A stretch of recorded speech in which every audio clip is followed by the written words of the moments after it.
Una semana complicada, una semana que arrancó con una noticia triste de la partida del Papa. Hemos seguido todos muy de cerca la cantidad de ceremonias, manifestaciones de cariño, la cantidad de personas que han demostrado de una u otra manera lo que ha significado la pérdida del líder espiritual más importante del mundo.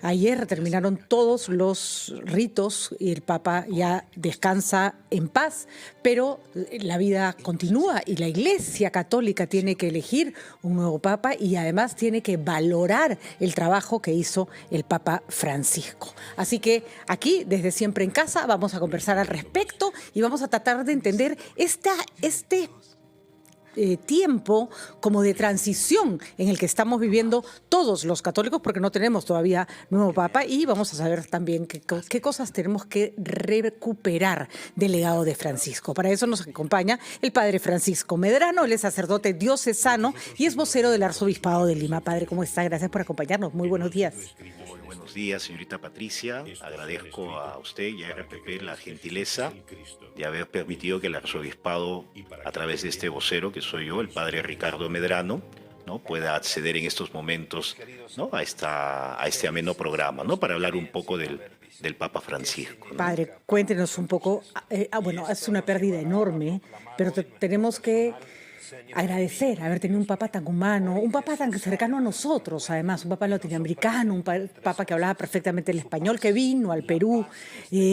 Cuéntenos en qué momento estamos en este instante en la Iglesia Católica. Bueno, el día de ayer, en la mañana, ya se celebró la misa de exequias del Papa Francisco en Roma. Participaron los cardenales, presidió la misa el decano del Colegio Cardenalicio, cardenal Giovanni Battista Re. Ya el Papa fue llevado a Santa María la Mayor, la basílica cercana al Vaticano, donde ya descansan sus restos mortales. Y junto con estos ritos de exequias ha empezado 9 días, ¿no?, donde la Iglesia eleva oraciones en sufragio por el eterno descanso del Papa, ¿no? En estos días, son 9 días desde ayer, donde cada Eucaristía será presidida por un cardenal elegido para este acto litúrgico, ¿no? ¿Qué debemos hacer los fieles en estos 9 días? Bueno, en estos días, como tú dijiste, dar gracias a Dios, porque haber tenido un Papa como Francisco ha sido una bendición para todo el mundo, ¿no? Es un regalo de Dios que nos hizo en un momento difícil, ¿no?, para todos, para la Iglesia, y ahora, pues, tanto rezando por el Papa como también pidiendo para que los cardenales, en el Espíritu Santo, puedan elegir el Papa según el querer de Dios y el que necesita la Iglesia en estos momentos, ¿no? El famoso cónclave que genera tanta curiosidad, tanta incertidumbre, porque todo lo que ocurre ahí ocurre a puerta cerrada. Comentábamos con el padre Ricardo antes de entrar al aire que había una película que ha aumentado más el interés porque nos ha podido mostrar de manera con ficción más o menos cómo se reúnen, que se discute, que obviamente no es un reflejo exacto de la realidad, pero hay algunos datos que sí son reales, que por ejemplo el hecho de que se mantengan todo el tiempo mientras se elige el Papa enclaustrados, no pueden salir, no pueden tener contacto con el mundo exterior. Es un acontecimiento histórico, cada elección del Papa es un acontecimiento histórico, padre. Claro que sí. Este cónclave es muy especial porque se van a reunir en cónclave cardenales prácticamente de diversos lugares del mundo. El Papa ha tenido ese detalle de nombrar, ¿no?, desde las periferias del mundo cardenales. Son 135, 136 creo que ingresan al cónclave para votar. Y nos lo comentaba el señor arzobispo, el cardenal Castillo, antes de partir, en una reunión que tuvimos en el arzobispado el día lunes, para un poquito comentar de la muerte del Papa y lo que la Iglesia de Lima iba a hacer en esta semana. El cardenal Castillo nos decía que luego de las exequias del Papa, la gran tarea de los cardenales, antes del cónclave, es conocerse, porque prácticamente no se han reunido, ¿no? Desde lugares tan lejanos, tan distintos, no se conocen el uno al otro, lo que piensan, ¿no?, sus inquietudes, sus deseos para la Iglesia. Esta semana que viene ¿no? Es importante porque van a tener todo el tiempo suficiente como para escucharse, para rezar, para hablar, para compartir y sobre todo, como nos decía el cardenal Carlos Castillo, definir el perfil, ¿no?, idóneo que necesita la Iglesia en estos momentos, ¿no?, para que nos siga guiando, ¿no?, por los caminos del mundo, ¿no?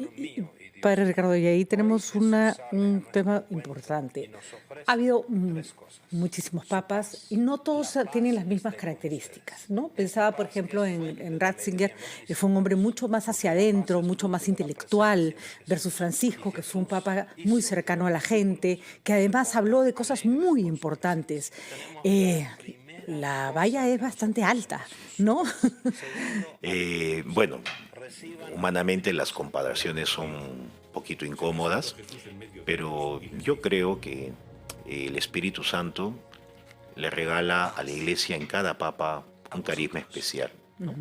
Tuvimos a un San Juan Pablo II, ¿no?, que estuvo entre nosotros 2 veces. El papa viajero. Papa viajero, le dio, según tengo entendido, con el kilometraje que viajó, le dio la vuelta al mundo 4 veces, ¿no? Fue un papa que abrió la palabra a todo el mundo, acogedor, multitudinario.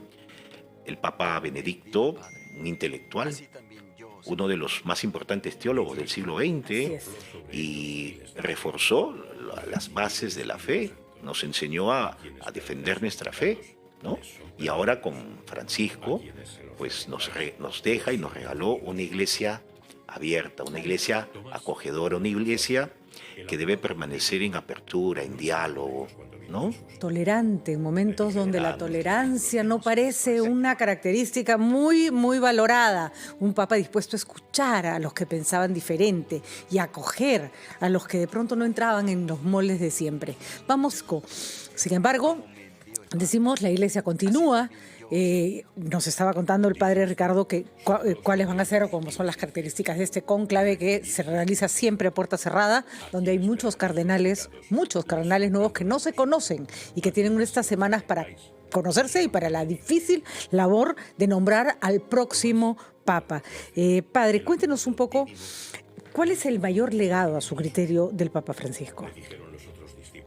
Pienso yo que el Papa, con el carisma que el Señor le dio, nos ha dejado una iglesia dispuesta a abrir caminos, a tender puentes, a nunca agotar el diálogo.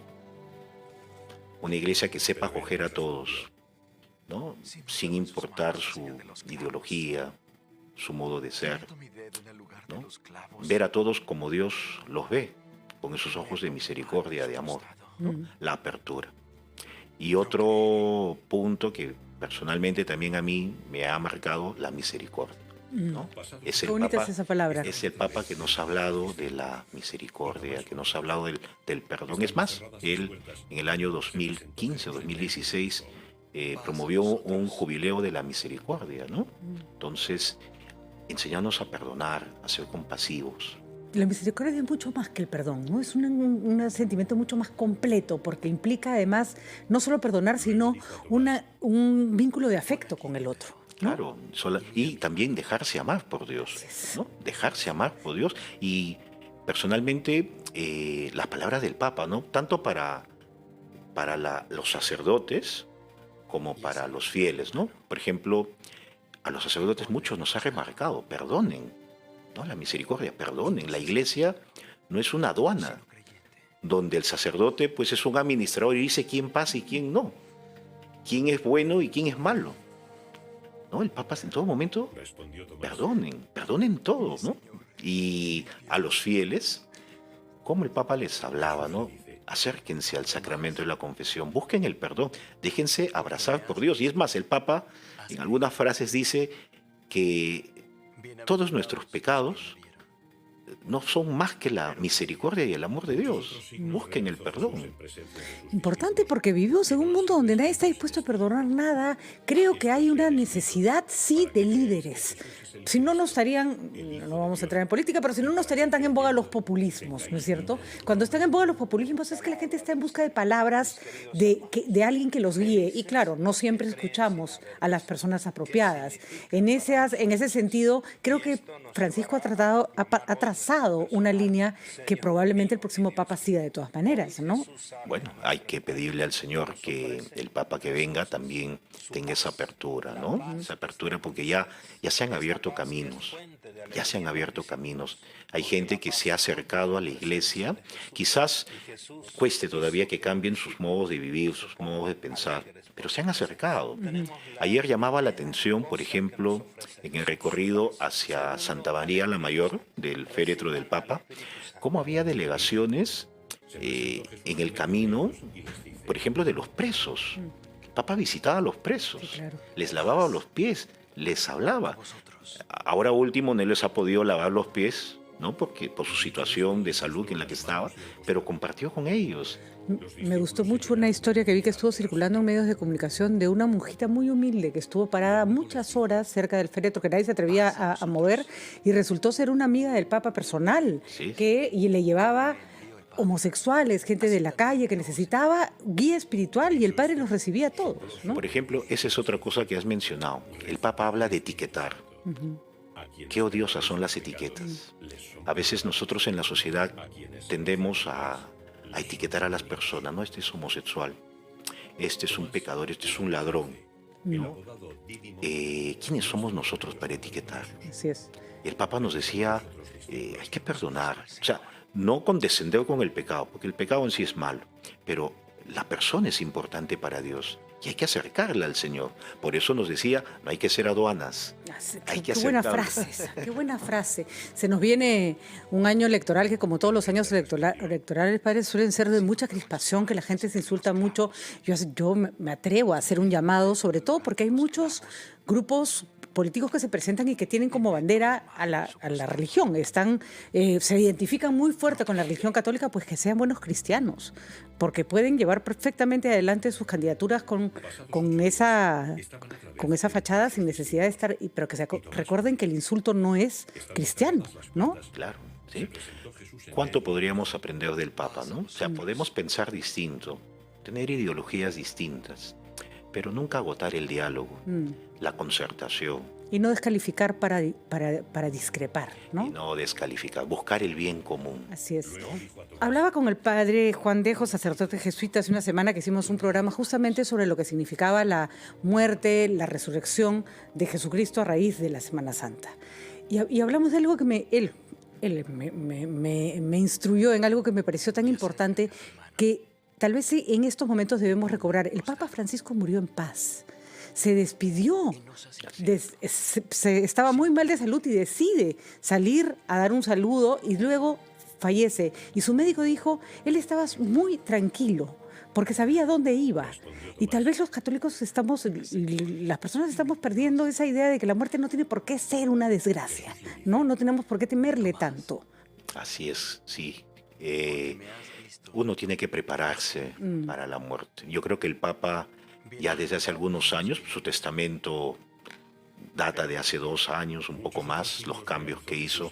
Uno tiene que prepararse para la muerte y el Papa lo hizo con esa paz, ¿no? Sabiendo que lo que le pidió el Señor, eso hizo y lo cumplió. Y para nosotros nos deja también eso, ¿no? Que no debemos enfrentar la muerte con traumas. Obviamente será un proceso doloroso, ¿no? Un proceso que nos unirá a Jesús en la cruz, pero sobre todo llegar a ese momento con paz, sin miedo, sabiendo de que, bueno, hemos pasado por este mundo como Francisco, haciendo las cosas bien, haciendo lo que nos tocaba, ¿no? Y además porque hay una promesa que justamente para eso Dios mandó a su Hijo a la tierra. Hay una promesa de vida eterna. En realidad, si dejáramos de temerle tanto a la muerte, al paso del tiempo, al envejecimiento y abrazáramos el mensaje de Jesús, que lo abrazó, como lo abrazó el Papa, aunque no hayamos sido perfectos y pecadores, tenemos que confiar en que vamos a un lugar mejor, ¿no? Claro, lo que nos decía el Papa, la misericordia, ¿no? Tú acabas de mencionar un poco la Semana Santa hace poco. Fíjate, el ladrón en la cruz. Sí. Una vida llena quizás de errores, de fragilidades. Y en el último momento de su vida encontró la misericordia. Reconoció a Jesús y Jesús le dijo esas palabras, hoy estarás conmigo en el paraíso. Para nosotros, qué confortante eso, que podamos despedirnos de este mundo sabiendo que abriremos los ojos para ver a Dios, ¿no? Para ver a Dios en su misericordia, en su amor. ¿Tendremos papa latino? Qué ganas, ¿no? Me da risa porque el mundo se divide de una bonita forma cuando hay cónclave, porque todo el mundo quiere que la papa sea de su región, de su zona, porque lo reconocemos como un gran honor, ¿no? Claro. Bueno, pues que si viene o no viene un papa americano, latino, qué difícil, qué difícil. Pero por encima de los contextos, de las regiones, yo creo que está lo que en este momento necesita la iglesia, porque la iglesia tiene que darle una respuesta al mundo, tiene que darle una luz al mundo, como comentábamos en el entretiempo, ¿no? Hay tantos problemas en el mundo, nos estamos salvando ya en varias oportunidades de que se desate una guerra a gran escala. La iglesia tiene que dar una luz, una palabra, para todo ser humano, sin importar su credo. Y la iglesia necesita una cabeza, un papa que nos pueda conducir en medio de las dificultades que pueda haber, pero sobre todo con la esperanza de saber que el Señor nos acompaña, ¿no? Y dar una luz para el mundo, ¿no? Qué responsabilidad. No me puedo imaginar para un ser humano, para un individuo, lo que significa ser designado papa, porque eres el líder espiritual de la religión más numerosa del planeta, ¿no? Ujú. El Papa representa a los católicos, es la cabeza de la Iglesia, ¿no? Y de una u otra manera también es reconocido y estimado, ¿no? Por los otros grupos religiosos que hay en el mundo, ¿no? El Papa ha tenido esa apertura, ¿no? De saber abrirse, tratar y dialogar con todos, ¿no? Bueno, esperemos que, como va a ser, el Espíritu Santo ilumine a los quienes tienen que elegir al nuevo Papa y estamos seguros que estará a la altura para seguir con las enseñanzas de Francisco. Muchísimas gracias, Padre, por haber estado con nosotros. No, gracias a usted, RPP, les traigo el saludo del señor Cardenal. Recemos por él, que en estos días, pues como te comenté, están en las reuniones previas del cónclave. La oración es importante. Acompañémoslo a él para que junto con los demás cardenales elijan un papa que venga del querer de Dios para todos nosotros. Importante, Padre. Qué importante es rezar, la cantidad de paz que nos da. Cuando uno encuentra paz en la oración, la verdad que es una práctica que no abandona sino más. Muchísimas gracias, Padre. Gracias a usted, señorita. Tenga buen día. Vamos a una pausa. Volvemos.